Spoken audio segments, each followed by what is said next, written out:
la, la.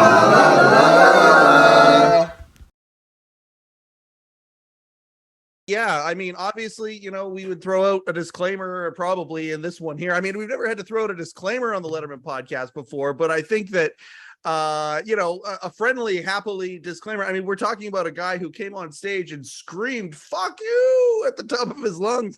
I think we'll probably say in this episode that there will be a disclaimer of some sort and go from there. If I had the technical wherewithal, which I wish I did, but I clearly do not, where we could reference it every single time and then have the bleep that they did on the show, that would probably be more clever. As our viewing audience and listening audience knows, I am not nearly that clever, but I have no need for cleverness, Michael. Well, okay, except it perhaps, but there's still nuance. I mean, that's the thing about the bit that I loved so much, is that, okay, it seems like kind of low-hanging fruit. You've got somebody on network TV that comes on and swears, but it was more nuanced than that, and it was more clever than that. And that's what I think Letterman just had such a gift for doing, is taking ordinary things and kind of adding a layer of depth to it. We're going to get to that. I just want to make sure that we're okay. Okay. Jody Ebert, I thank you for coming on the Letterman podcast, by the way. This is crazy awesome to be talking to you right now. I'm extremely excited to dive into this very, very cool character that appeared on The Late Show, I believe 2006 to 2012. Do I have it right? Yes, I was on the last show of 2012, I think, talking about how the Mayan calendar said the world was going to end, and fuck you. We're going to get to all of the appearances, but the Walter and Company just put out a very cool little compilation of I think it's maybe 2/3. I have in my notes here 18 total appearances. I believe they showed 12 of them on the official channel there. Is that right? Is that accurate? You know way more than I do about it, Mike. Yeah, it's one of those things where you try not to be too impressed with yourself by knowing how many times you did it, or watching them all the time, or that sort of thing. I had done enough stuff before Letterman came around that I knew that would only lead down a bad path of thinking too much of myself. You're preaching to the choir, sir. I 100% know. There is only folly in being impressed with yourself with anything. I certainly can relate to that. There's no impressiveness about what we're doing here either. I get it. I totally understand. But at the same time, it's funny when that's the case. This is one of my entire favorite bits on The Late Show ever, because to me, it was a throwback to late night. We're going to get into this kind of stuff here in a minute, but I just want to take a beat to say, we've got you, who is a performer here, a writer. You've done commercials and things like that as well. I mean, you've done all sorts of different projects. I need to know the genesis of how this happened. If 06 was your first appearance, and I've got a list of them here. In 06, there were quite a few of them, and then they just were kind of put in as salt and pepper along the way for the next 6 years or so. I think what they liked to do was get to the point where people forgot that it was a bit. Yes. So it was new to people every time, and I actually loved that. I thought that was great. And there was probably only one time where I was in the audience where I was doing it and someone said, loud, "Oh my God, that's the fuck you guy." And thank God they were on Dave at that point, because I looked at them like they were insane. I was like, what are you doing? This isn't a show about me, it's a show about him, first of all. Oh, okay. I love that you said that. Because at the end of the day, I think that is the secret that most of the people who came on and did these bit parts, these little salt and pepper, like I say, these nuanced little bits that's the thing. You suddenly had the spotlight on you, but it always came back to his response afterwards, either after you walked off stage or after whatever. It's a show about him, and it's a show that highlights him, not the person who, and I think about like Art Kelly, who played Mike Singletary. He's also the receptionist on Dave's Floor. People who played these very bombastic roles, it always came back to either the question or the reaction or whatever of the greatest ad-libber, off the cuff ad-libber, some would say, in the history of broadcasting, and they didn't make it about themselves. And you just right there at the very beginning of this conversation encapsulated this thing. Was that always the thought, or did you evolve into that along the way? What I always thought about it was that I was being the straight man for Dave. I was giving him a very long setup to tell the joke at the end, right? Yeah. I think the first one was, I won $63,000, and at the end of that, he was like, "That's not really fuck you money." And like at that moment, I knew what I had to do, each time, which was just set him up. Yep. Right. And react to what he did as well. Sure. Oh, absolutely. Yeah, without doubt.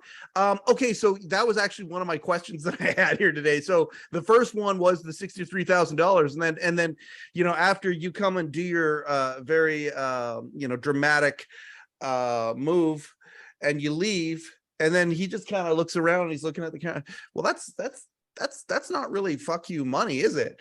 And that was the line. Now, again, with Dave, you almost never know, unless he wants you to know, if one of these lines is pre-written, because his delivery is so spot on, or if it's straight up off the cuff, like on panel. Sometimes when these spontaneous moments happen, equally clever lines come out of his mouth. Just, we've had Tom Dreesen and Jeff Altman on here, and they've talked about, they've known him for years. They say, oh, he's the funniest guy ever. Like, it just comes out so fast. That particular line that you just referenced there, was that a pre-written line? No. Wow. So you had no idea. So you're walking off stage. Do you hear him say that, or is it in the playback afterwards that you that line? No, you're right off stage. Yep. Like right off stage. Yep. You are very close by when he does something like that, and they always keep you around. Right. In case he wants to call you back for some reason. Which he did in one of the clips. Yeah, he did that for you. That was the one that was literally right before the writers were going to go on strike. Yeah. And I'm not obviously speaking for Dave, but I don't think he was sure he was going to come back if it was a long writer's strike, right?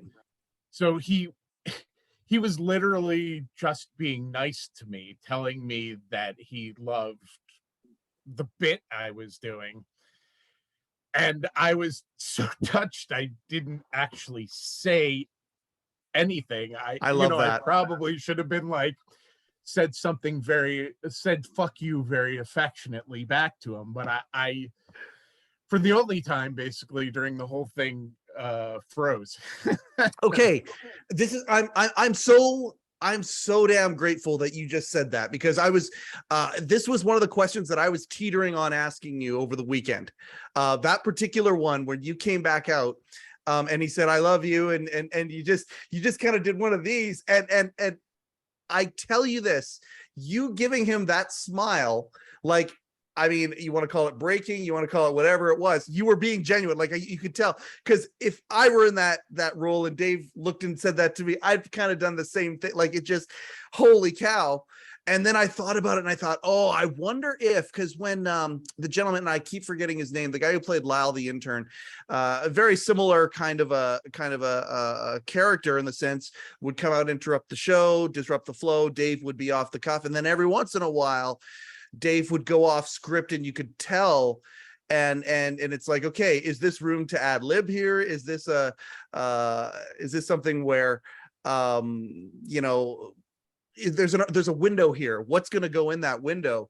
And I was going to ask you if, other than that time, were there any other even opportunities for you to ever ad lib, or was this something where it was always pretty tight as a drum and the randomness of it was going to be Dave's reaction, and that was a gift as a performer that you got to kind of open up as a present after the presentation? Well, here's how it went down. Please. The first time I did it, they said, you know, Dave doesn't like it when you improv. Okay. So don't change what's written. And I said, okay, that seems very, very reasonable. Oh, yeah. And the first thing they wrote for me was essentially a monologue, to which he was going, whatever, and then doing the tag. The second time I was going on, they had written a more back and forth thing between us. Yep. And I was basically practicing it backstage, like to be letter line perfect. Yep. And the guy who was miking me, who was a sweet man. Do you remember who that was? I feel like the biggest cad right now. Why? I think his name was It's a Bob. long time ago, man. No, it's mic'd me for 6 years, you know. I think his name was Bob. Okay. No, we'll find out. Don't you worry about that. It's all good. It's all don't good. you worry about who was micing me. Yeah. But he said to me, you know, he's not going to do the lines exactly as they're written. And I said, no, I didn't know that. You know, I've been told very specifically that not to deviate. And he's like, that's going to probably change on you. He's like, you know, try to stay tight to it, but he's probably going to do something different.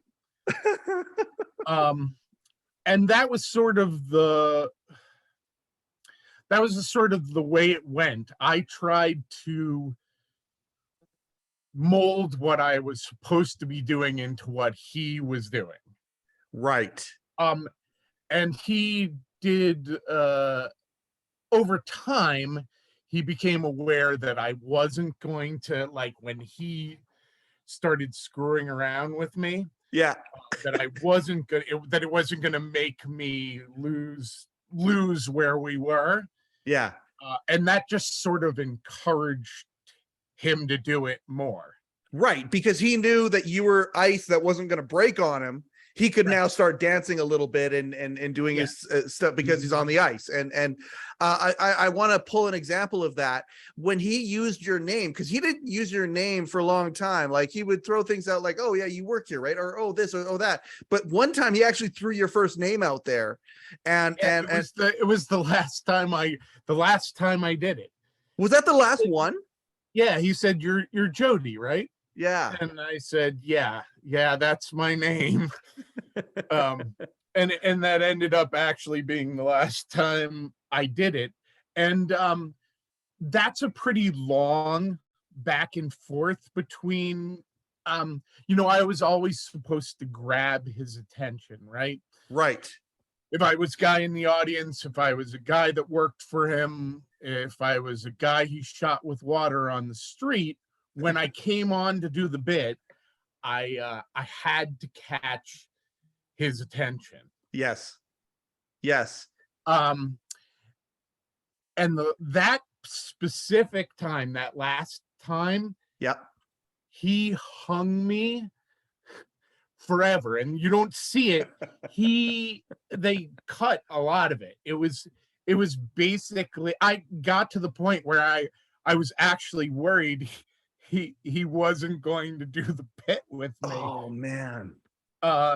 It was the only time that I was scared that was gonna happen, because he did it with me for so long. And you're just going, hey, hey, hey, hey. Is that really it? And he'd be like, and he turned away and started to talk to Paul again. Yeah. And he did it, like, you see it on the thing maybe 2 times, and he probably did it 6 or 7 times, actually. But that was, that was the it's sort of nice, yeah, as a comedian, yep, or doing a comic bit, when the person you're working with, and I admired Dave a lot before I was ever on the show. Good. Yeah, you're getting to my questions here. This is good. I before I was ever on the show, yep, he was not an idol, because I didn't want to be a host, but someone whose comedy I appreciated greatly. Yeah. And to have him, like, trust me enough to mess with me, yep, was a compliment. It to me was a big compliment every time he did it. We're gonna get back to that. Now that you and I have done in my opinion anyway, for maybe a dozen folks out there, we've done a masterful job of teasing how this all began and all that. Now it's time, I think, to go back to the beginning and say, okay, how did you get the gig? You were already doing commercials and things like that up to this point, before you got the first one, right? Is that the order of events of your career? Yeah, no, that's true. I'd done little parts on television. Yeah. I had done national commercials that were on for years. Yes. I mean, the truth about it, yep, is that I was friends from, actually, childhood with the Stangel brothers, who were the head writers at Letterman for something like 17 years, I think. Are you still friends with them? Am I still friends with them? Yeah. They're on my hit list, by the way. They're a couple of the writers that we've had. I mean, don't get me wrong. We've had Young and O'Donnell and Weiner. We've had a bunch of writers, Gerard Mulligan on the show. But those two guys, I'd love to have those two guys on. And actually, as someone who knows them, do you think it'd be better to have them both on at the same time? Yes. Or that would be the way to go, right? No, that would be the way to go. They are funny apart, even funnier together. And you went to school with them? Yeah, I went to high school with both of them. Oh my gosh.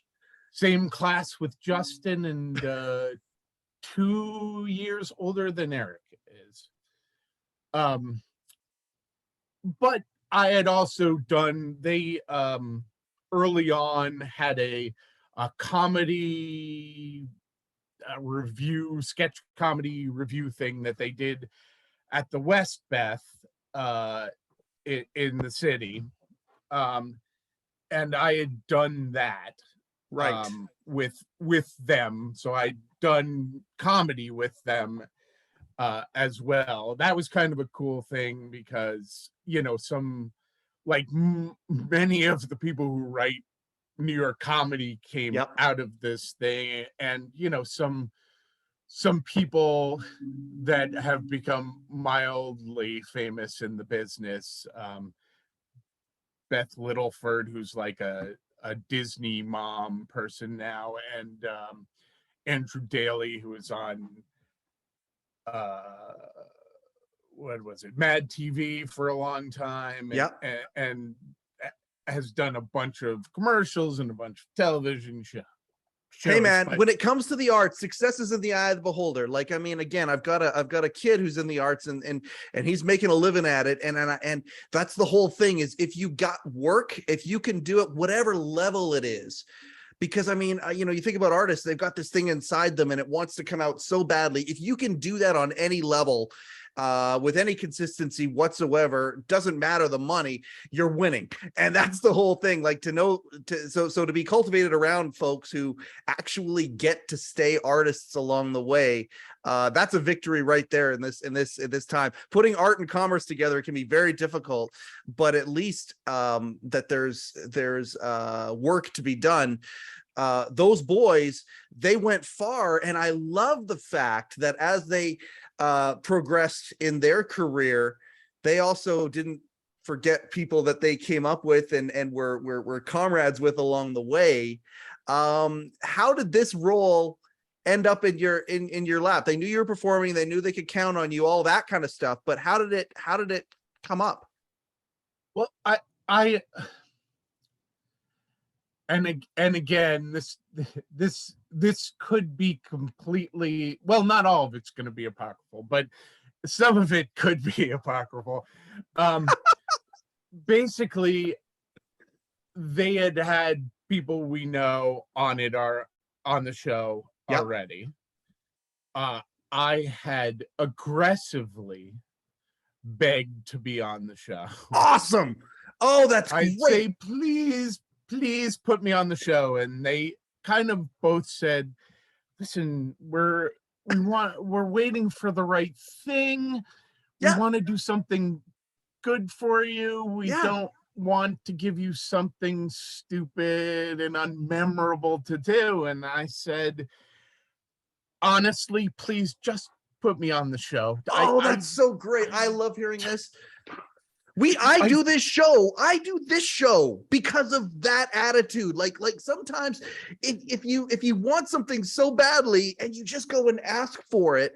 I host a men's mental wellness podcast too. And I mean, I've talked to all sorts of, you know, life coaches and counselors and therapists, and there's so many men out there who have these heart desire type things and they don't act on it. And it literally, I swear to God, Jody, it's like it's pent up stuff in many men that come out in heart attacks and strokes and violence and all these things because they just don't ask for what they're looking for. And I just love that you just are like, no, I want this. I want to do this. It would be so much fun. Boys, you can make it happen. Your key holders, your gatekeepers, you could make this happen. Was there times where you would ask them periodically, your friends? Clearly you can ask, you can push the boundaries a little bit, then, you know, because you're friends for life, they know you, you know them. Were there times where you thought they were just giving you a line where it's like, oh, they're just pushing me off, they're just putting me off? Or did you no. They got me. No, those are two people that I've always known have my back. Oh, that's awesome. They've, you know, I mean, obviously we're friends, but them and their whole family honestly have always been wonderful, very kind to me. Awesome. But I you know, I continued to beg, and they continued to be like, it'll happen. At some point they put me on, they were doing something where it was like interesting audience stories, right? Oh yeah. And they only had 2 interesting audience stories and they needed a third, and they were like, Jody, you did this, you had this funny thing happen to you. You know, you did this national commercial for Amstel Light. Yep. Right, where you were you were dancing and, you know, and showing off your chubby physique basically. And then the Amstel company, along with the people who produced the commercial, basically figured out a loophole by not showing my face to not pay me for what was clearly a lead role in this thing. So Oh. they asked me to come on and talk about that. You know, That's a real life story. It's a real life story. They asked me to come on and Interesting. tell a real life story That they would punch up somehow, some way. Yeah, It would be. well, yeah, no, and I, you know, I mean, I think they suggested ways I could go with it, but they didn't tell me what I had to do. Sure. And I did the bit, and at the end, Dave put his, you know, arm around me and was like, you know, that's a bummer, kid, or whatever he said, and then, you know, walked away right after it. And, you know, a bunch of the people there came up to me, like a bunch of the people who worked there, and they're like, he doesn't usually touch people in the audience because he's worried, you know, that someone will be like, oh, you know, so happy to meet him, they'll like hug him in the middle of it or something. They're like, he must have really liked you or trusted you. We're not sure, but it's very cool that he did that to you. Yeah, Tom Dreesen has talked about how the way to get a rise out of Dave is that he'll go up to him and hug him. And I mean, he's been his lifelong friend since the Comedy Store. We've talked about this on the show a couple of times, how, yeah, Dave, not known for being a hugger. But that being said, extremely empathetic. And you know, this is a beautiful little example of that. Would that have been, Jody, the first time that you ever met Dave or had an encounter with Dave? Was that time number one? That was the first time, and it wasn't. And if really, your fuck you appearance was 06, would have it been before, like no, 05? it was definitely before that. Maybe, you know, honestly, it may have been 2004. Okay, so we're okay. Yeah. I honestly don't know though. No, that's cool. That's cool. But it gives good frame of reference that it's at least, you know, this is where this is all starting to brew a little bit. But your first time meeting him, it's an audience shot. One of the audience shots where he goes into the audience, interviews you, and then at the end of the interview, cameras are off. He's like, "Hey, kid, that's too bad that happened to you." While the cameras were still on. Oh, no kidding. Oh, okay. Don, Walter, hey, we got an origin story of the fuck you guy. We got a prequel. Let's try and find that. Let's. I don't know that it was a prequel, but after that, I continued to ask them, and I honestly think that, and again, I'm not speaking for anybody. No. But I honestly think they gave me the FU guy to just shut me up, basically, to get me to stop asking. I think what happened behind the scenes was usually when it's supposed to be someone who works for Dave. Yes. Like, you know, sue the customer, you know? Yeah. Oh, sue him. Absolutely. Pad is pad. Biff yes. is Biff. They do the jobs that they're supposed to be doing, right? Yes. So it's rare-ish that it's an actor doing it. Yes. But in this case, I think it was like, well, we need someone who can go from normal to enraged in, you know, 60 seconds and make it really real. Yes. Do you have anybody you think, boys, do you have anybody you think can do this? Yeah. And I think they said, we got just the guy for you. You know? I want to, this is really good. It's a good segue for many reasons. I'm going to comment on that, and then we're going to do a commercial. And again, my favorite part of this show. Oh my God, my favorite part of this show, Jody.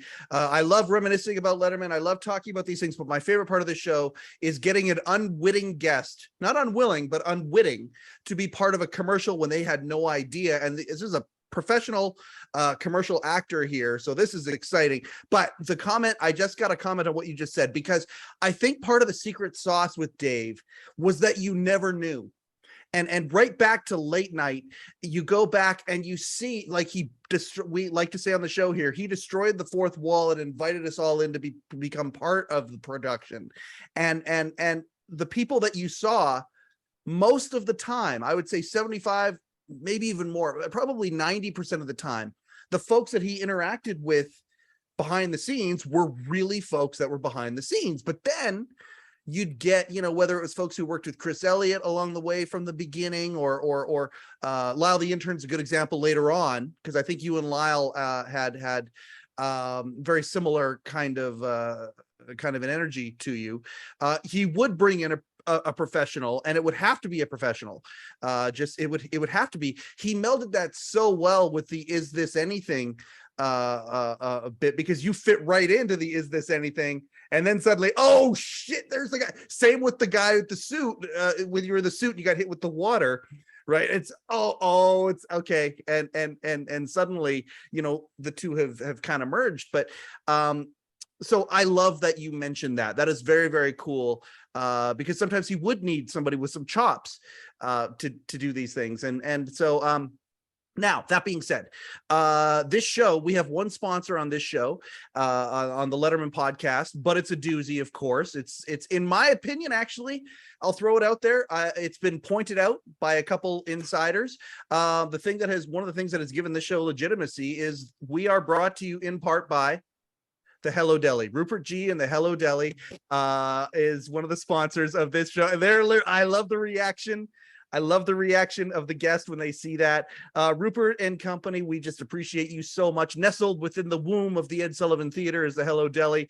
If you're in the New York area, go get some soup and sandwiches from Rupert and May. They're happy to serve you. I swear that there are some days where there is no one that takes more selfies than Rupert G. He is literally like the word kind turned into a human being. He's so awesome. But also, if you ever want to get Late Show with David Letterman merchandise, this mug, t-shirts, not this t-shirt. This is a staff t-shirt, which I've been so fortuitously betrothed, but other t-shirts, Rupert t-shirts, all sorts of stuff. He packs them himself, ladies and gentlemen. If you're in Iowa or Washington or Bangladesh, doesn't matter. Go to hello-deli.com and Rupert will pack these t-shirts with care and love, and if you ask really nicely, he might add onions to your order as well. Did you ever eat at Rupert's? Did you ever go see Rupert? I had several sandwiches that fueled my fuck youism from Rupert's Deli, and honestly, I'm not sure Rupert had any idea who I was, but I 100% knew who he was. Oh, absolutely. You talk about a guy who fame doesn't change him, being seen by millions of people, and I think that's one of the reasons why Dave and company have such a good relationship with him. In many respects, he was, I don't want to tell too many tales out of school, but he was in many respects a confidant or a counselor for these folks that worked with him and saw him every single day.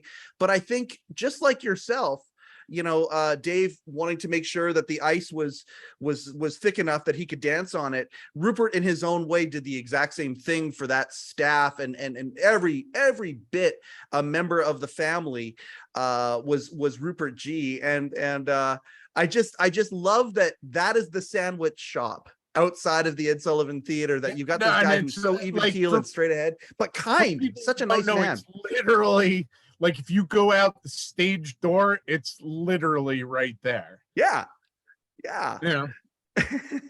Anyway, thank you for indulging the Letterman Podcast in that, Jody. I want to go back. I'm very happy to, actually. That's the reaction, and I mean that's the reason I keep it as a surprise, because everybody, the reaction is so great, seeing the smile on the guest's face when I mention even his name and the fact that he's associated with it. We love him. He's a good buddy. And so anyway, I want to go back to the beginning here. So because it's such a casual thing, but then it's not casual, because okay, Eric and Justin, that's great.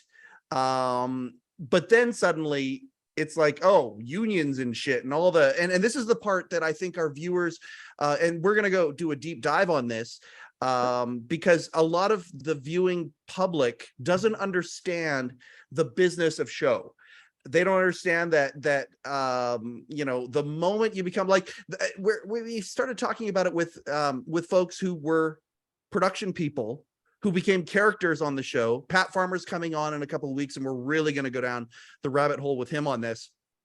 And suddenly they're having to become part of the union, and these other elements are moving parts enter their life.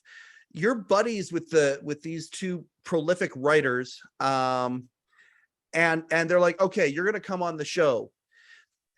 Did it get complicated in any way at that point, or was it just like you had representation and you knew exactly what to do because you were a pro, or was it different because of the personal thing here? Well, if you're talking union, yeah, I had been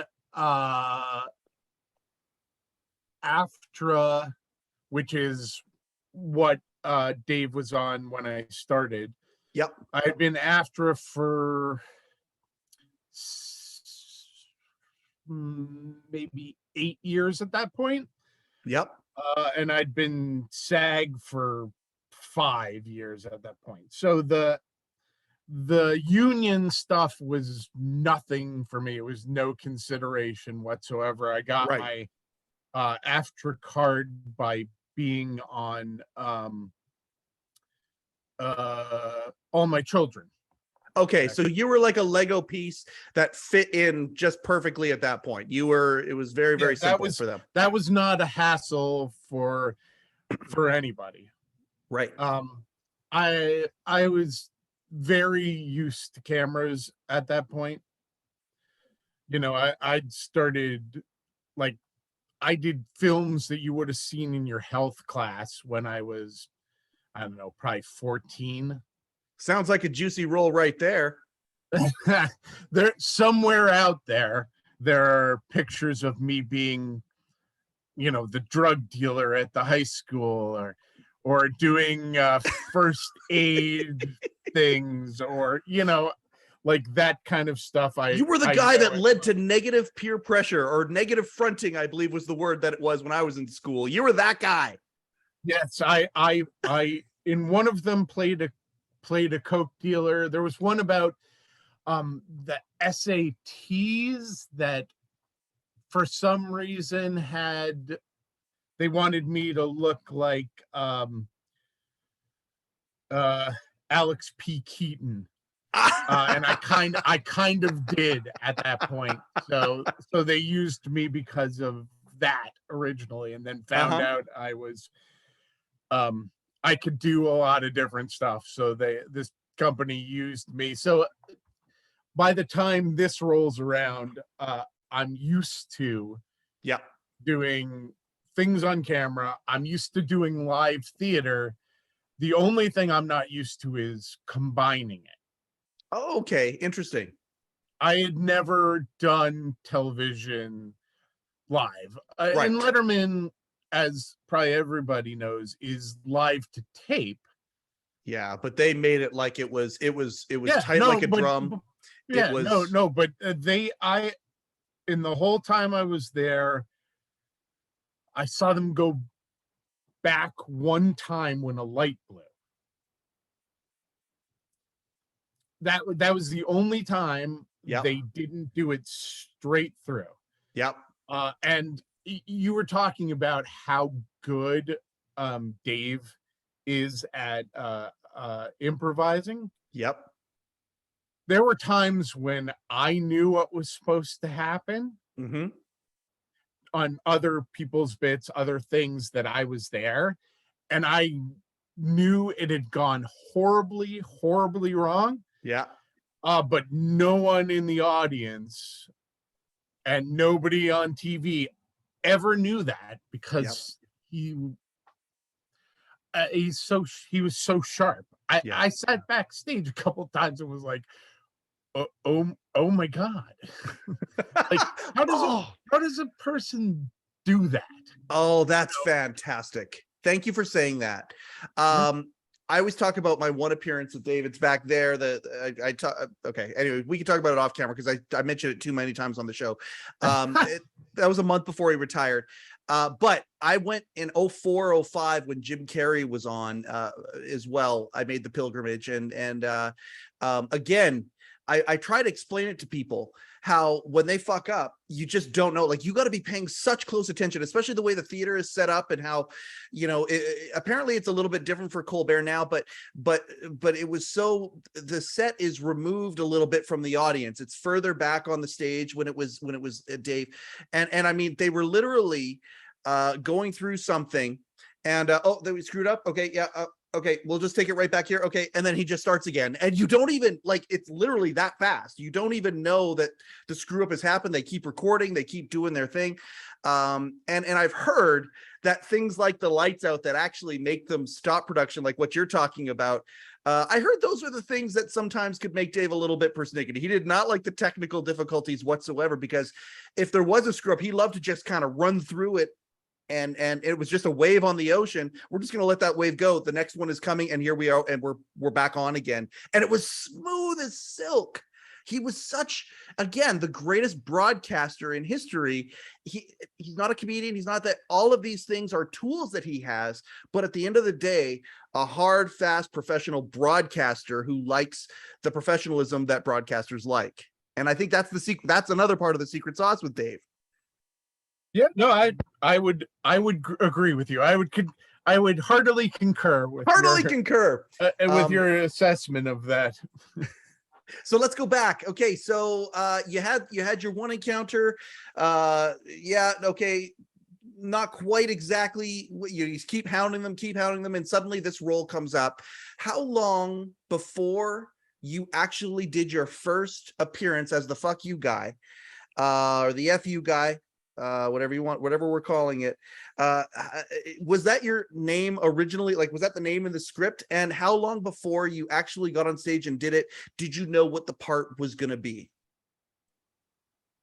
The way it went down is I know memory. It's okay. I think I'm remembering this correctly. Yeah, I think okay. The way it went down is, Jody, can you be here by 3? We have this thing we want you to do. It should be fun. Yep. And I said, cool. Yes, I can be there by 3. They said, bring some clothing that's you. Yep. But nice-ish. Don't be a schlub. Probably no logos and things like that. I would think is standard stuff. Just come and you're right. Just come with some stuff. And I showed up. They gave me the script, and I did it like, I don't know, 2 hours later, 3 hours later, something like that. And I kind of, nothing comes from nowhere, right? Right. So in my mind, doing it the first time, I kind of was channeling my inner Belushi. Oh, that's great. Like that, if there was a comedian I wanted to be, and I never wanted to be a stand-up because it's a very difficult life, but I did want to be a sketch performer. I love to make people laugh. So yeah, he was actually my idol. And I just I was like, if Belushi got this, what would he do? Yeah. And the answer is he would throw himself into it mentally and physically. He would not be doing it as a joke. He'd be doing it like as much rage as you could put into it. Yeah. Is what he would do. And that's what I did, right? I didn't know what the right thing was to do. And as far as I knew, this was going to be a one-off, right? Right. This was my one chance to blow the doors off the off the Ed Sullivan Theater. So I did. I mean, I did what I thought would be good, and it turns out I was not the only person who thought it was good. Absolutely. And I from what I understand, and again, I'm not speaking for him. Nope. But from what I understand, Dave enjoyed the bit from the beginning. Yeah. And that's sort of why I got to do it for, almost 7 years. It was, there was a kindness that the whole show showed me from top to bottom. Yeah. Almost from the beginning of me doing it. Like, the fact that the Stangels were kind to me was not a surprise. No. I knew they were gonna be. But the other people, from from like the late Michelle O'Callahan, did Dave's and Paul's makeup. Yeah. She went out of her way always to do mine as well. Oh. And sit there and talk to me and tell me stories about the show.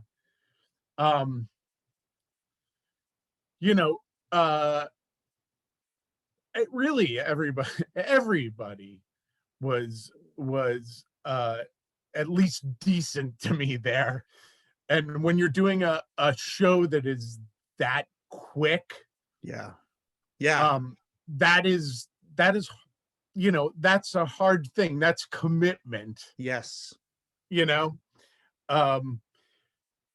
To be kind to someone, I'm really just an actor at that point and could be ignored and shoved backstage. And you could be treated as a cog in the machine. Yeah, I could be a cog in the wheel, and after a certain point, it didn't feel like that. The band was incredibly kind to me. I was obviously a huge Belushi fan, so the fact that Tom Bones Malone, we've had him on here and he's talked about John on this show, so yes. Yeah, right. The fact that he was talking to me and being kind to me in his amazing suits, was that my 14-year-old self basically had a stroke right there. Will Lee, the bass player there, I've gone to see him do Fab Faux a bunch of times. He's literally walked out into the audience and given me the finger during their show. To the point where people have been there and been like, I've seen him do the show 20 times and never given anybody the finger. What did you do to him? Like that, he texts me jokes still, and just for that, that kind of kindness, that kind of inclusion, that kind of familyness. Yes. I haven't ever found it any other place in this business. Actually, it is a business. It is show business. And when you're an actor, especially in film and television, you are only one of the important things. So generally it's like, shut up and do your job. Yeah. And if you don't do it as good as we thought you were going to do it, you might get cut, or, you'll never work in this part of the town again. Yeah. Oh yeah. And to feel included in this larger, 30-year family Yep. of Institution by that characters. point. Absolutely. You know, that was something that made me feel better about myself and what I was doing than the other stuff had.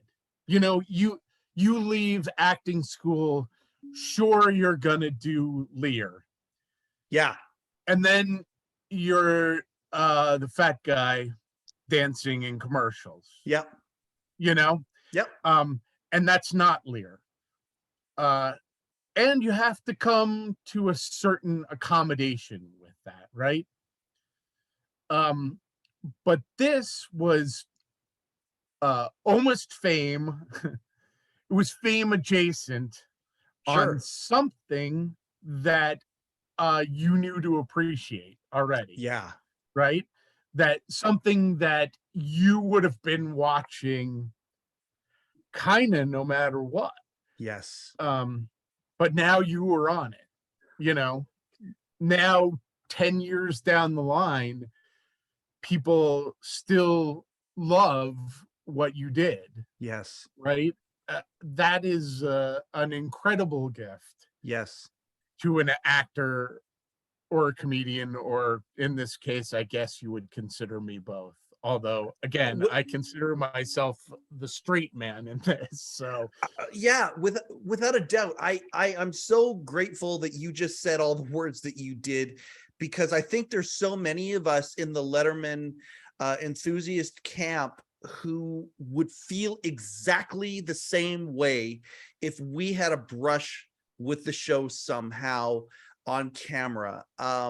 You know, the level of enthusiasm for Dave and company includes the family part, and I believe that is because right from the mothership, family was, and I've used that word so many times on here, and it's funny, whenever you try and compliment any of them, they deflect them. It doesn't matter who it is.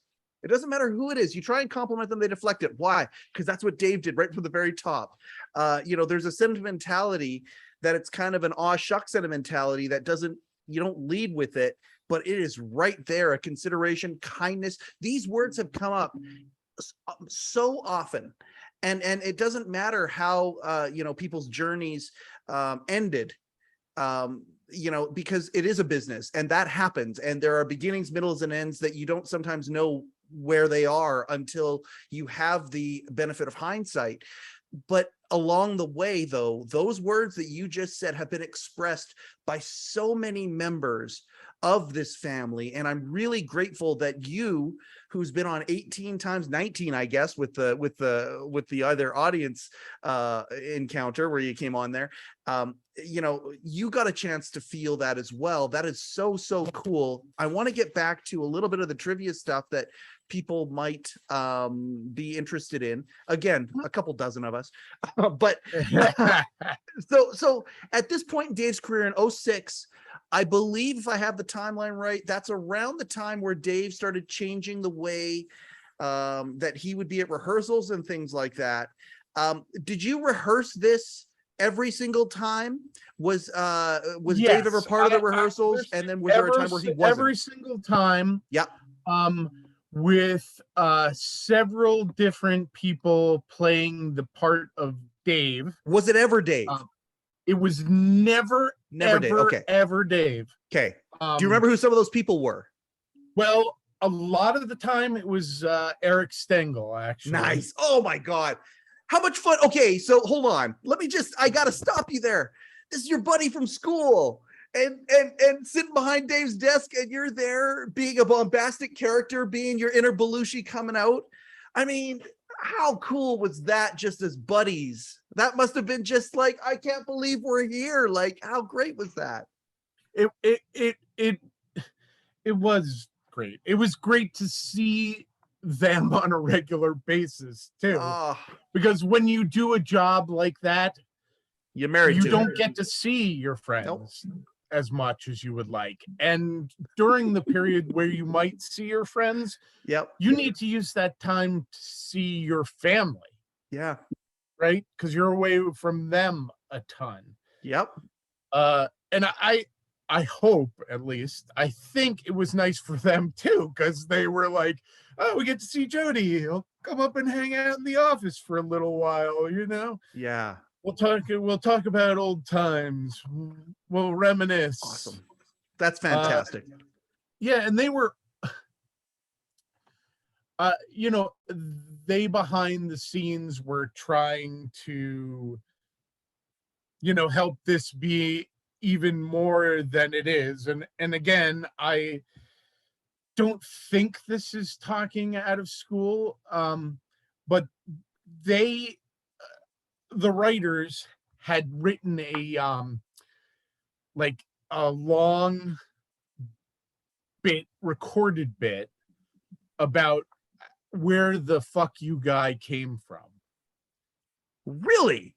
Yeah. And the idea was it was going to be like, originally I think they wrote it with Charlie Rose in mind, like me sitting at a dark table, you know, with him doing that.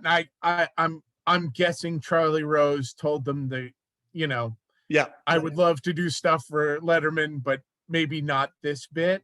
Oh, wow. And I think that they had hooked Wolf Blitzer to do it with me, do the interview part with me. But then they were showing like these little clips of how the fuck you guy came to be, right? You know, showing me like arriving in New York, my first job at a theater in New York, and it was me handing out tickets. Enjoy the show, fuck you. Enjoy the show, fuck you. You know, then it was like me at a dentist's office, like with the, you know, all the dental stuff in my mouth, but still saying fuck you. It was me at a dry cleaner telling them to go fuck themselves. You know what I love about this? I love this because it's not like you were the guy handing out the ticket and people being mean to you, and then it's suddenly exploding out of you in a rage finally later on. No, this has been there the whole way. And to me, that is a beautiful little left turn to convention, which is what the show is famous for. That's awesome. And So my cool. two favorite, and we shot all of my stuff that wasn't with Wolf. My two favorite parts of it were they had me go to this well-known, and I wish I could remember the name, Chinese restaurant, where they were famous for their Peking duck. And there were these Chinese waiters that were preparing the Peking duck for me. Yep. And they had one of the waiters teach me how to say fuck you in Mandarin. So I did fuck you in Mandarin. So I which I don't remember, but I love that. And then they were doing a bit where suddenly the fuck you guy now has his own sitcom. And I shot that, and they were like, hey, we've got a part for roommate. Is there anybody you want to do this? Right. And one of my good buddies, who is, you know, a talented stand-up comedian who eventually did Dave stand up, I think 4 times, a guy named Michael Somerville. I knew he wanted to be on the show badly, and I was like, oh, I want this guy to come on with me. And I got him the ability to stand on the Ed Sullivan stage, you know, like and for him at the time, it was unbelievably exciting. And to me, it was, and I'll use this phrase that hopefully people will understand. For me, it was a mitzvah to be able to do it for him. And then, of course, he went on to be a Letterman comedian, a comedian that clearly Letterman enjoyed because he had him back 4 times. But that I was a little sad because what happened is the writer strike happened before we filmed the Blitzer stuff. And then it just sort of went off into the ether. Oh my gosh. But there's film of me somewhere doing all these little bits around New York City.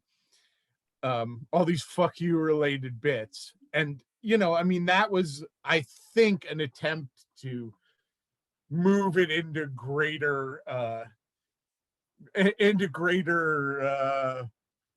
things, Yeah, bigger things to expand. Well, fucking... and I mean, okay, there is so much to unpack here. We're going to take this, what you just said, and we're going to attach it to a guy by the name of Alan Kalter in a second here. But hold on, before we do that, I'm not looking at you right now, Jody. Walter, Don, Shecky, where? Okay, is there film of this? If there is, boy, would that be a neat little amendum to amendum. I don't know. Addendum. I think it's addendum. That would be very, very cool to throw that out there. If we could. Oh my gosh, this is really, really neat hearing this.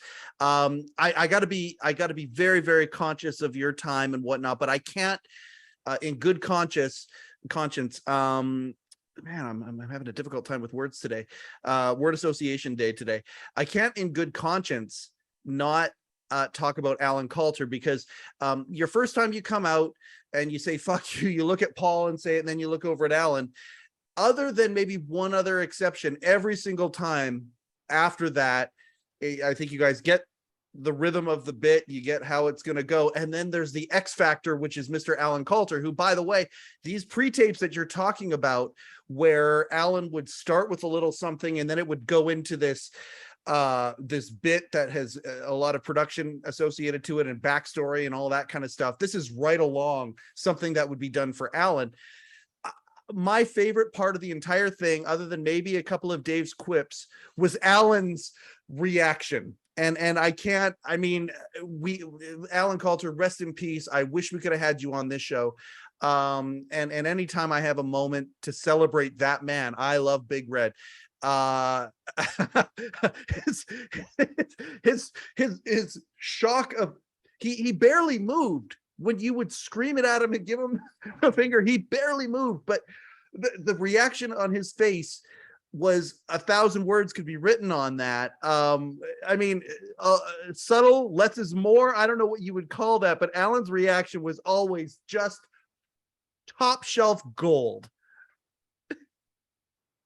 Yeah.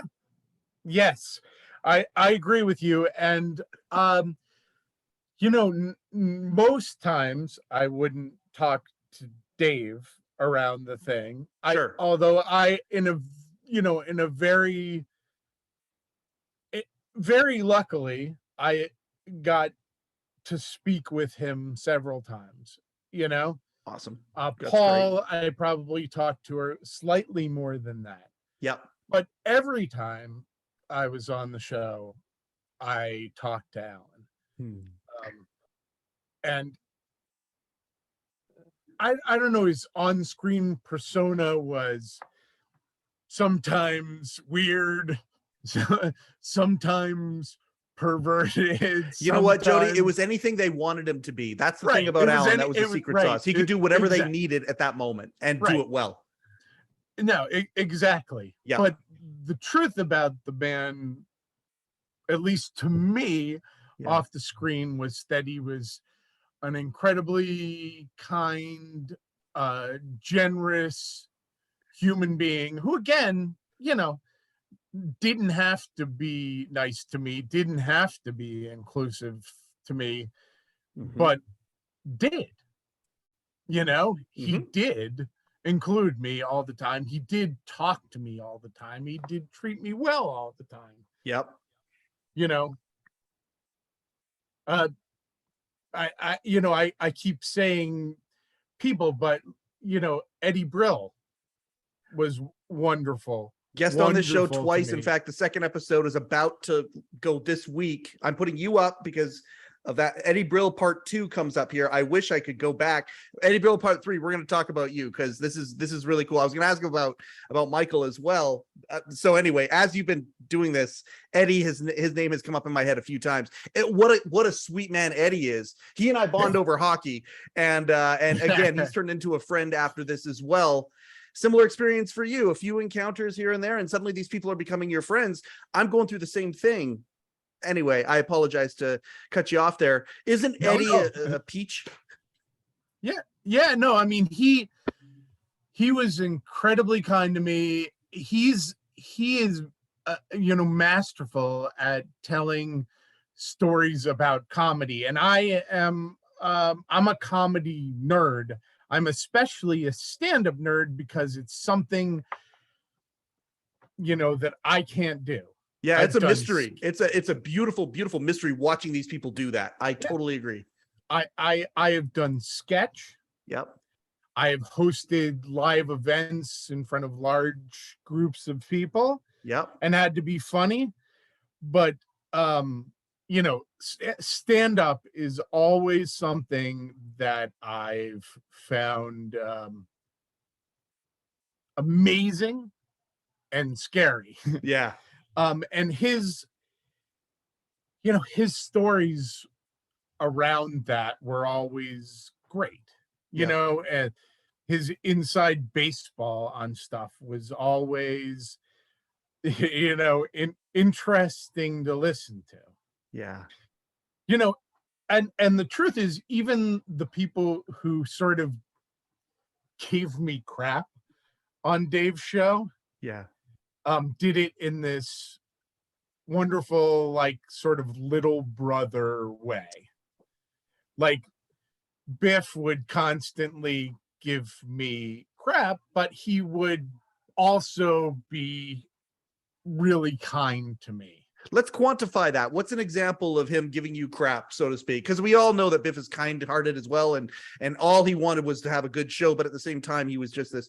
Anyway, so what quantify that a little bit? I think he's naturally slightly cantankerous. No, somebody on the Late Show who works for David Letterman that might be slightly cantankerous a little bit. No, again, another attribute that seems to be there in the mythos or in the fabric of the crew. So mildly cantankerous. So he would be like, oh, I can't believe they're having you back again. But that's like a warm hug. That's like a welcome back. That's like you're part of the crew. Like, haven't they beaten this dead horse enough for something like that? That's awesome. That's great. Number one, and I've been directed by a lot of people at this point. Yes. Number one favorite director of all time for me is Jerry Foley. And I don't know if anybody has any idea how much he had to do with the show, but it was He's coming on our show very soon. You send him my love. Tell him he's still my favorite director. Oh, he's gonna love to hear that. That's awesome. I use the word awesome a lot because this is just great. This is awesome. That's fantastic to hear that. He would be like, all right, Jody, you got to hit your mark. You got to do this. You got to do that. And then I would rehearse like we were talking before. And most of the time he would be like, that's brilliant. Maybe you want to go over here. Maybe you want to go over there. But there were a couple of times where he went, Jody. And I would go, yes, Jerry. Could you do that again? And this time, would you try not to suck?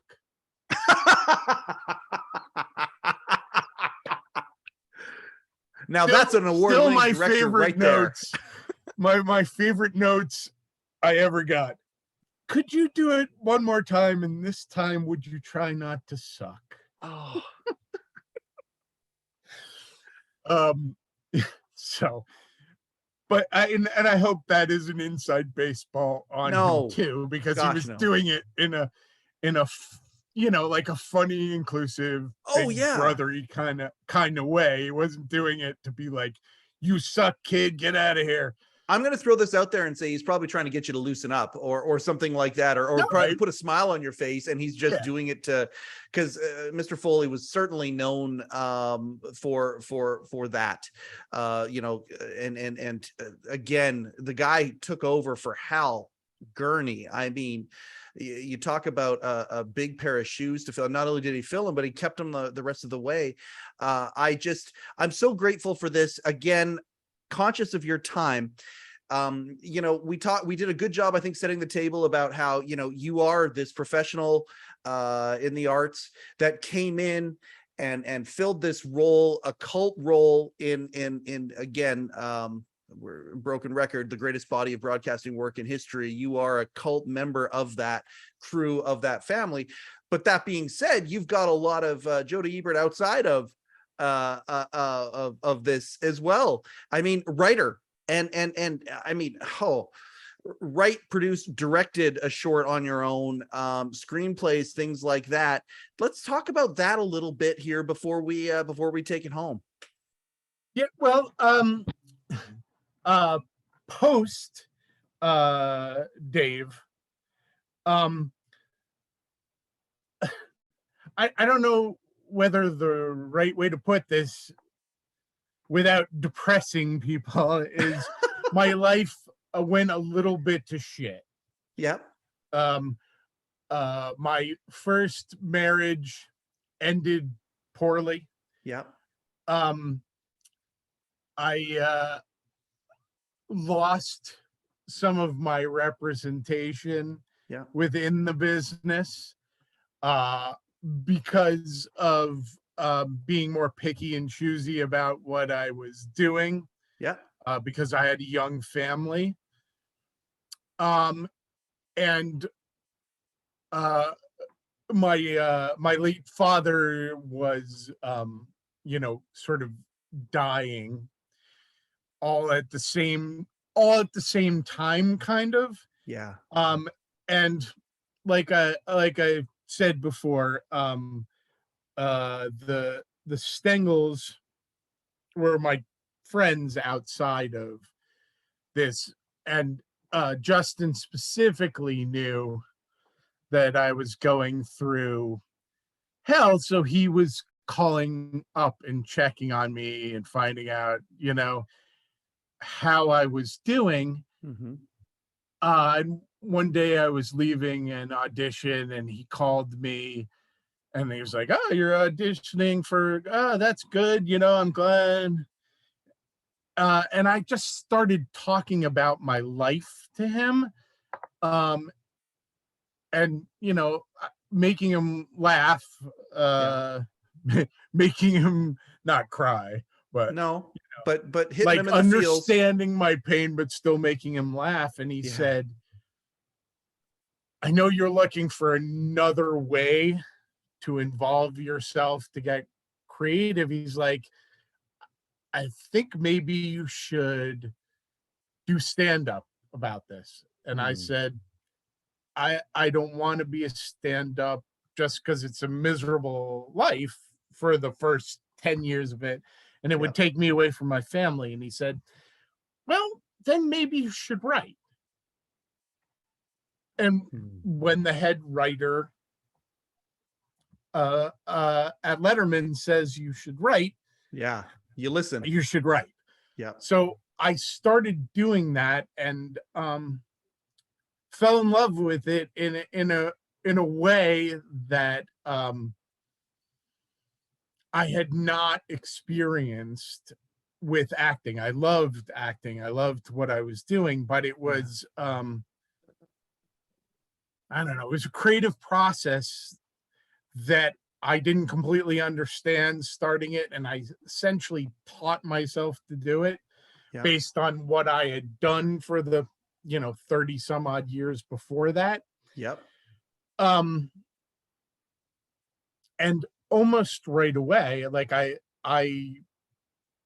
started putting my work into film festivals and contests for screenwriting, and I pretty much right away started winning awards for it.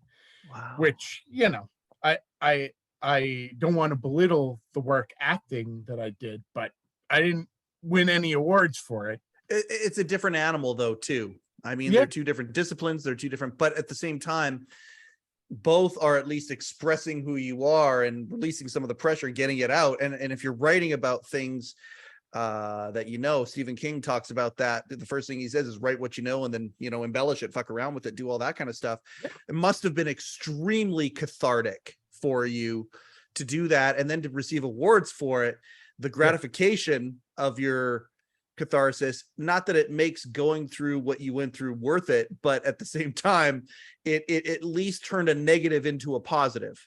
Yeah, no, and it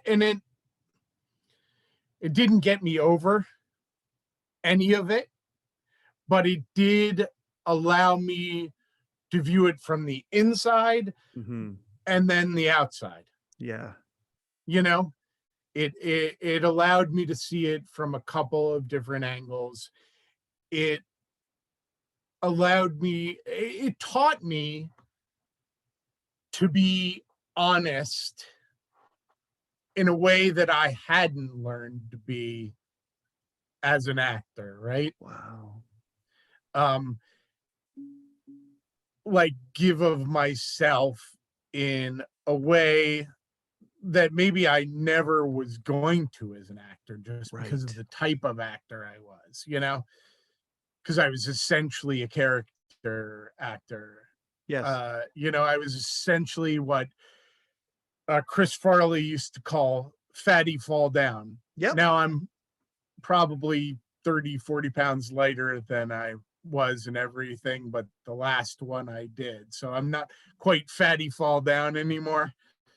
Well, the thing about that too is that Chris, the thing about that though, if you don't mind me interjecting there, no, I think we both know, you brought up Belushi. I'm Canadian, so John Candy obviously comes up into the conversation. Chris Farley, okay. The thing about that is Chris Farley is oversimplifying in diluting in the grandest way possible to sum up, because really what was going on in the back, because Chris Farley could make you laugh by being fatty fall down, but then could make you cry a second later because of the emotion that he would bring into things. And he summed it up, but at the same time, there's a lot more depth to fatty fall down than what's on the surface and how it's presented. Yeah, no, and my favorite bit of his was the Chris Farley show where he's, where he was like, I'm so stupid. What am I doing? Or look at Paul McCartney and go, is the love you make in fact equal to the love you take? See, like, there it is. I've been accused by a couple folks of being a little Chris Farley-ish on this show. Oh, that's awesome. Saying, oh, remember when this happened? Oh, that was awesome. But then that question comes out and hits you from left field.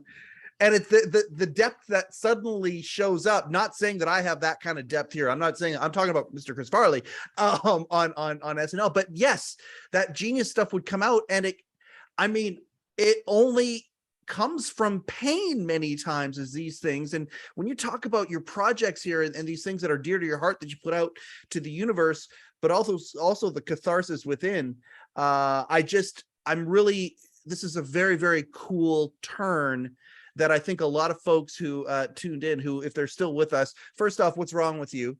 You got things to do. No, but second, I think that this is a very cool conversation. And I love hearing this stuff.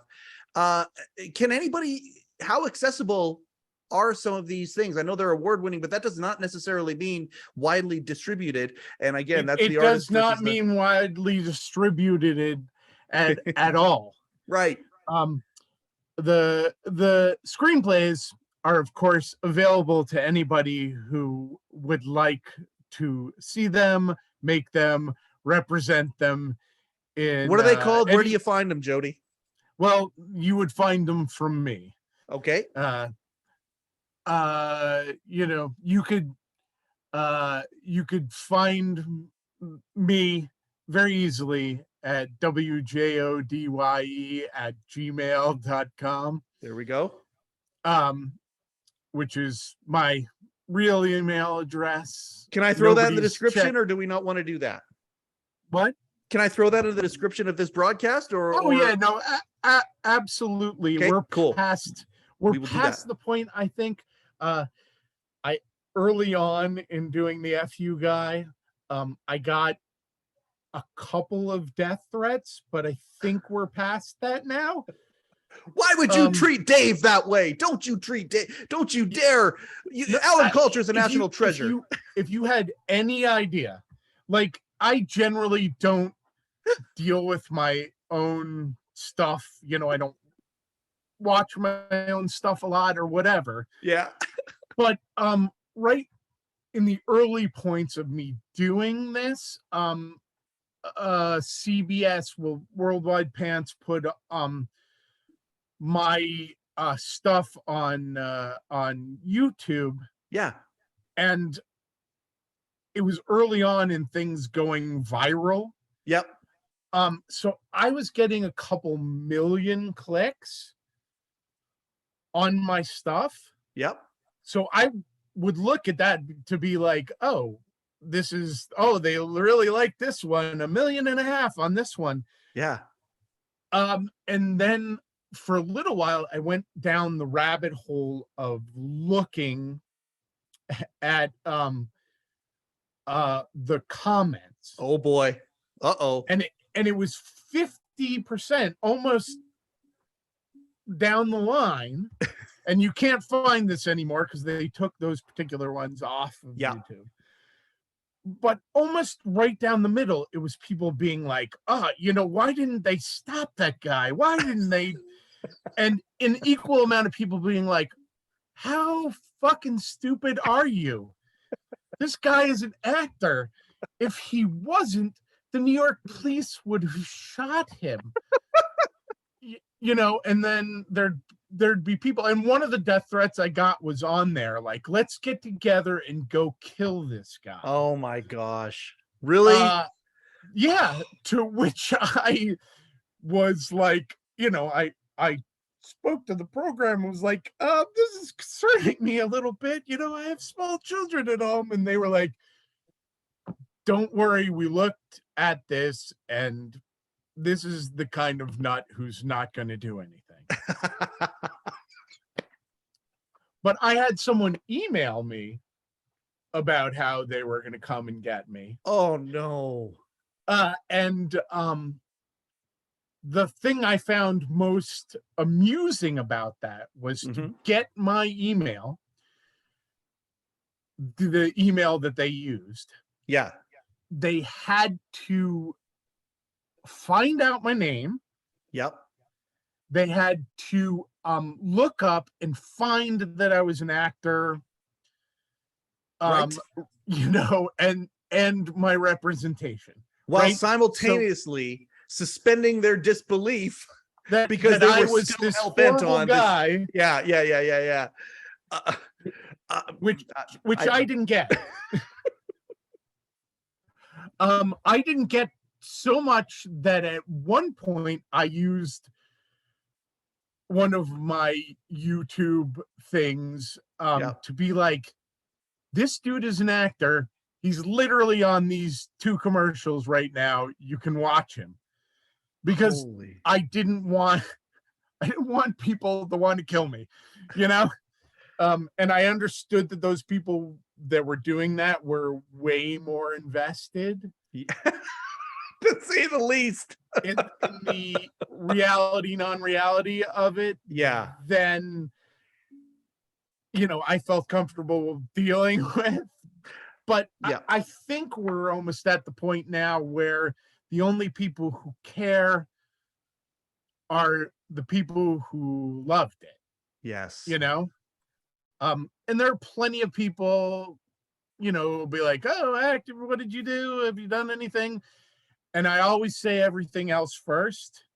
And they're like, oh, yeah, no, I don't know. I'm like, really? Heineken commercial I had on for like 7 years. It was on every New York sports channel all the time. But no, you don't remember that at all, huh? And then the last thing I'll say is I did Dave David's show for 6 years, and to a person, everybody's excited by that, right? And some people are like, oh, I don't know that bit. But if they knew the bit, right in the heart, right in the heart, person, almost live, they're like, oh, I loved it. I love you. But it was such a, it was an anonymous character in a way, right? There are literally people that I knew from places who found out, and they were like, oh, I'm an enormous fan of that bit. Yes. I didn't realize it was you. Yep. My and I hope she'll forgive me for saying this, but my second wife, my present wife, was actually a huge fan of the bit before she ever met me. Oh, that's cool. Yeah. That's a little, as a husband, that's an ace of spades that's in your pocket. That is a very, very charming notion. She's less of a fan of me now, and I think clear. As a current husband as well, I also understand that sometimes that ace of spades, there's a bunch of diamonds on the board, and I get that as well. So, I understand where that's coming from. So I love this conversation. I hate that we have to kind of move towards the ending. WilliamJodyEbert.com is where you can get in touch with me there, actually, or you can get in touch with me at wjodye@gmail.com. Okay. That is fantastic. We're gonna put that in the description of this episode as well. I'm so grateful. So are you still watching? Do you consume the Netflix? Do you consume Dave and his new show that he's doing the long form now? Have you ever watched any of the new Letterman stuff? Well, to be completely honest, I've watched all of it right away whenever it came on. Amazing. Even the people where I was like, I am going to fucking hate this, Oh, we could do an hour on this, by the way, sir. But anyway, keep going. Yeah. No, and again, I'm not belittling what they've done artistically, but I find the Kardashians to not excite me, right? Well, yeah, I don't think you're talking... To be fair, I don't think that you, sir, are their demo either. Yes, no, I'm definitely not their But demo. how compelling was that episode? Oh my gosh. No, and I went into it being like, I'll probably turn this off after the first 10 minutes. And I didn't. Yep. And I think Kanye West as an artist has done some incredible stuff. Yep. But as a human, I wasn't a big fan. But again, watched it and was like, oh my God, he's making him talking to Lizzo, who I didn't know and then was in love with after him talking to, and then people who I really had strong feelings for already, like Dave Chappelle. Oh my gosh. You want to talk, I know he's run up against some problems out there in the woke world recently, but the man is inarguably a comic genius. So if you love comedy, you don't have to love everything that he's ever said. Yeah. But he is undeniably a genius at the art form. Absolutely. And I love, again, believe it or not, ladies and gentlemen, no pre-interview. This is stuff that all comes up organically. I could not agree more with everything that you've said. I think if my next guest is serving a purpose, I believe what Dave is a master at doing is being curious, and people inside the show, people who worked with him for 30 years, and I have talked to me about this particular fact, the fact that Dave is so good at being curious, and it's the curiosity of the, for lack of a better term, the everyman or the every American, where it's like, okay, you know, Billie Eilish is blowing up. Well, I'm just going to go in there and I'm going to try and figure out and articulate, not by just asking, well, why are you blowing up? But I'm going to show everybody why that's happening. But then still, for his audience that are already there, top comics of the day like Chappelle, Seinfeld interviewing him, interviewing Dave, and them having a really nice, Julie Louis-Dreyfus and these other folks that are also like, he's done such a, him and his team, his very, very small team, because Dave is driving the bus, have done a really good job of picking who they want to be on that show and to highlight. And it's a broad spectrum that, in my opinion, brings everyone together, generations, cultures, styles, all of these things, and does a really good job, especially if a season is 4 episodes long. But there's Iron Man, and then okay, there's someone with some social conscience as well. There's somebody from a culture that is the exact opposite from Iron Man. So we finished these shows, most of these shows, by asking a very similar, the same question. If there were a couple of people, I always use the word 3, now we're kind of evolving it to, if there were a few people who you would love to see Dave sit down with and have as a guest on My Next Guest, Jody, who would they, anyone, Jeff, off the top of your head?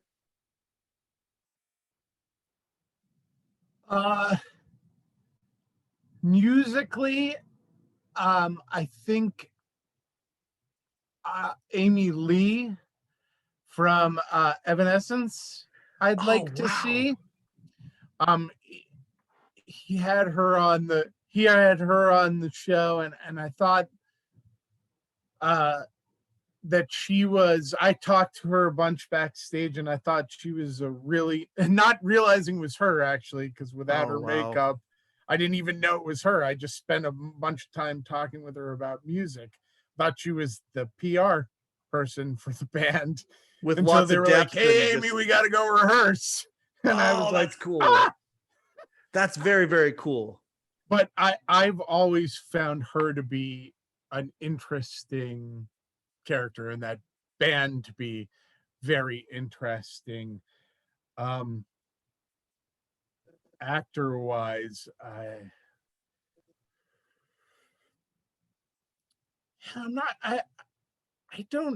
honestly don't know actor wise who he hasn't done that I'd love to see, except maybe, and it could be someone he's done. It could be just someone that, who would you like to see him have a conversation with in 2022? I think De Niro would be interesting in maybe a curmudgeon-off at this point. Yeah. See who is going to be the most curmudgeonly around the thing. I'd honestly be interested if he interviewed, like Barbara Gaines. Yes, we've had a lot of folks on here who've talked about that. Yeah, she's been around him for a very, very long time. Yes.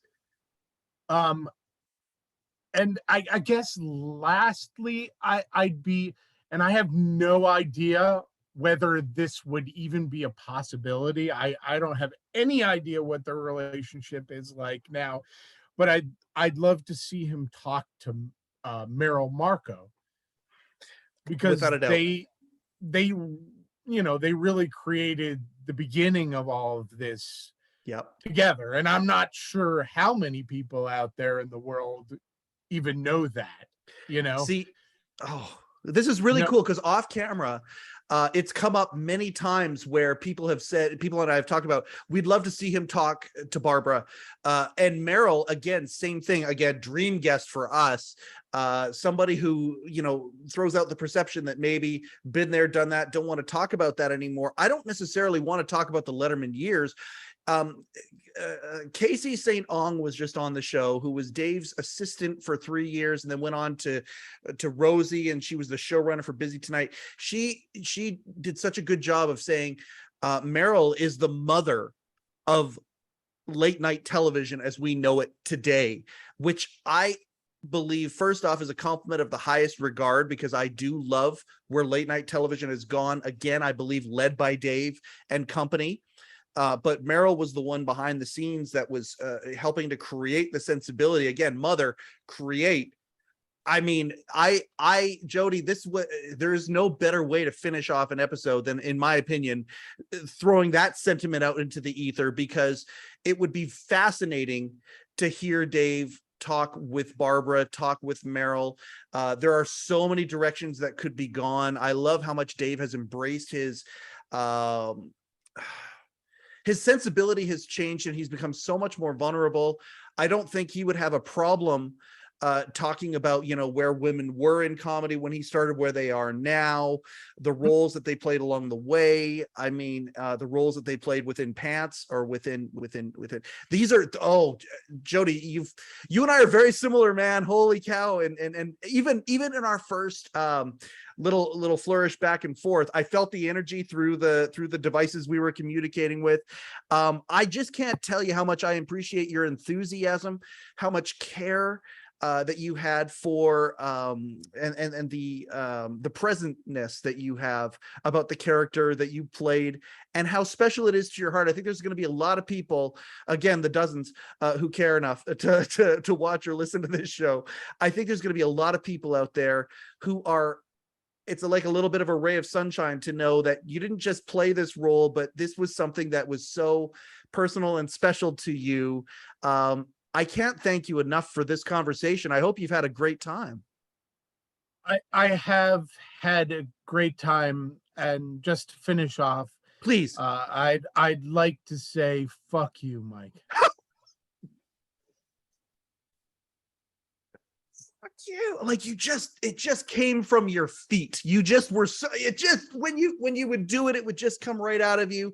Inner Belushi makes a lot of sense. WilliamJodyEbert.com is where you find you. The Gmail is there. We're going to put it in the description here. I can't thank you enough. I hope somehow, some way our paths cross again. I certainly want to mention you when we have Jerry on. We're talking with him right now. The Stangels, I think it is a good idea. Thank you for the confirmation. If I can wrangle them somehow together and get them on here at the same time, I think that'd be a lot of fun. Thank you for being you. Thank you for doing this. I'm going to do a quick outro, and then we'll say our goodbye privately, if that's okay with you. That's totally fine with me, sir. Oh man, well, let's be careful with the sir. Let's use that very, very sparingly, shall we? Guys and gals who have supported this thing from the beginning, thank you so much. I can't tell you how gratifying it is to touch this little bit of lightning here, where so many of us from so many different parts of the world feel like this, have these feelings of sentimentality, of honor. Again, to use the phrase that we've used a few times, these people were mining for gold, would find these amazing nuggets, bars of gold, and then they would drop them on the ground because tomorrow was another show and it's time to mine for some more. What we're doing is we're picking up these treasures that were discarded, sometimes never to be seen until Walter and Company or Mr. Don Giller have put these things back out again. There's a resurgence. It's happening. We're happy to celebrate it here on the Letterman Podcast. I have to say it until I don't have to say it anymore. Please like, share, subscribe, leave a positive comment, do all those things on the show, no matter what denomination or platform that you find it on. We would appreciate that very much. I cannot wait for the time that I don't have to ask for that. And I think it's coming sooner than later. So grateful. My name is Mike Chisholm. Coincidentally, this is the Letterman Podcast with Mike Chisholm. Thank you again for tuning in. Thank you and good night. Overcoat and underpants.